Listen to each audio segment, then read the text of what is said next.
মালদা জেলার যুব তৃণমূলের পক্ষ থেকে ভূতনির অশোকনগর কলোনি এলাকায় ত্রাণ সামগ্রী বিতরণ কর্মসূচিতে অংশগ্রহণ করেন পশ্চিমবঙ্গের রাজ্যসভা তৃণমূল সাংসদ মৌসুম বেনার্জি নূর।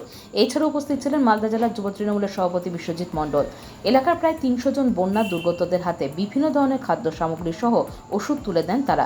এই বন্যা পরিস্থিতি এবং ভাঙন নিয়ে বক্তব্য রাখতে গিয়ে মৌসুম বেনার্জি নূর বলেন, কেন্দ্রের বিজেপি সরকারের বঞ্চনার ফলে এই পরিস্থিতি তৈরি হয়েছে।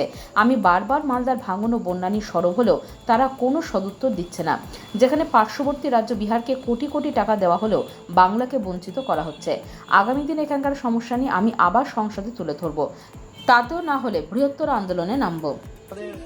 এই যে পরিস্থিতি, বর্তমান যা পরিস্থিতি হয়ে রয়েছে, এর দায়িত্ব সম্পূর্ণ কেন্দ্রের বিজেপি সরকার।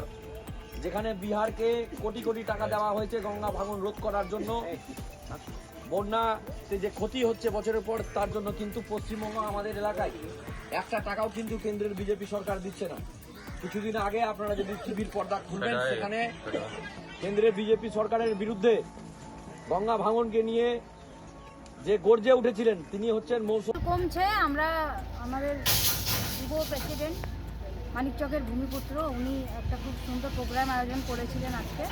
আমরা মানিকচক রতুয়া পুরো এলাকায়, মানে বন্যা কবলিত এলাকা পুরো পরিদর্শন করলাম নৌকায় করে, এবং একটা বিশেষ জায়গায় যেখানে আমাদের রতুয়া মানিকচকের বর্ডার অশোকনগর কলোনিতে আমরা গিয়ে বানবাসীদের সঙ্গে কথাও বললাম।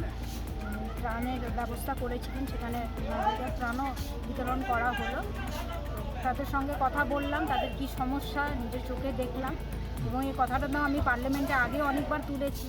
কারণ কি দেখুন, এখন তো একটা বন্যার পরিস্থিতি তৈরি হয়েছে, কিন্তু প্রত্যেক বছরেরই এটা ইস্যু, নতুন কোনো ইস্যু নয়। এবং এটা সবথেকে বড় সমস্যা হচ্ছে যে এটা কেন্দ্র সরকার দেখার কথা।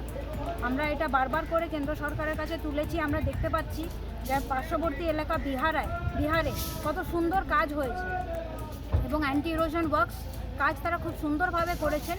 কিন্তু পশ্চিমবঙ্গকে নিয়ে কেন ওনারা আমাদেরকে বঞ্চিত রাখার চেষ্টা করছেন, এটাই আমরা বুঝতে পারছি না। বারবার করে আমরা কেন্দ্র সরকারের কাছে আবেদন করেছি, আমি রাজ্যসভাতে তুলেছি। আমাদের রাজ্য সরকার, আমাদের মুখ্যমন্ত্রী, মাননীয় মুখ্যমন্ত্রী এ ব্যাপারে বারবার করে কেন্দ্র সরকারের কাছে চিঠি করা হয়েছে। ফারাক্কা ব্যারাজ পুরোপুরি এ ব্যাপারে কোনো অ্যাকশান নিচ্ছেন না। তো সেই পুরো বিষয় নিয়ে আমরা আবার কেন্দ্র সরকারকে বলবো, আমরা ওনাদেরকে আপিল করছি যে এখানে পলিটিক্স না দেখে মানুষকে বাঁচানোর ব্যবস্থা করুন। যেভাবে আপনারা বিহারে খুব সুন্দর কাজ করেছেন, পশ্চিমবঙ্গকে কেন বঞ্চিত রেখেছেন? পশ্চিমবঙ্গেও কাজ করুন, তাহলে প্রচুর মানুষের উপকার হবে, প্রচুর মানুষ আপনাদেরকে দুয়া আশীর্বাদ হচ্ছে মেন ইস্যু। এবং এটাই হচ্ছে একটা পার্মানেন্ট সলিউশন যেটার দরকার।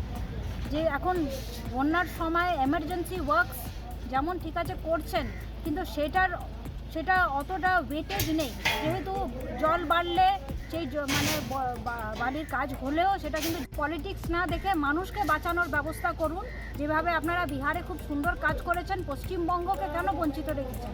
পশ্চিমবঙ্গেও কাজ করুন, তাহলে প্রচুর মানুষের উপকার হবে, প্রচুর মানুষ আপনাদেরকে দুয়া আশীর্বাদ করবে। ওনাদেরকে বারবার করে বলা হচ্ছে, অথচ আমি যেটা বললাম আপনাদেরকে, বিহারে কত সুন্দর কাজ হচ্ছে, ফারাক্কা ব্যারাজ কেন কাজ করছে না, এটা আমরা একদমই বুঝতে পারছি না। এবং আমরা যেটা বুঝতে পারছি আর কি, যে পশ্চিমবঙ্গকে বঞ্চিত রাখার একটা চক্রান্ত চলছে, এবং সেই কারণে ফারাক্কা ব্যারাজ কাজ করছে, বিক্ষোভ করা হচ্ছে। আমরা কেন্দ্র সরকারকে, আমি আবার যখন আমাদের সেশন চলবে, সেশনে আমি বলবো, এবং এটার জন্য আমাদের মুখ্যমন্ত্রী বারবার করে বলেছেন, পরবর্তীতে দরকার পড়লে একটা বড় করে আন্দোলন আমাদেরকে শুরু করতে হবে। কারণ কি পশ্চিমবঙ্গকে কেন বঞ্চিত রাখা হবে, মালদাকে কেন বঞ্চিত রাখা হবে, এটাই আমাদের প্রশ্ন, এবং আমরা তাদের কাছে জবাব চাই। Bureau news Bangla Times.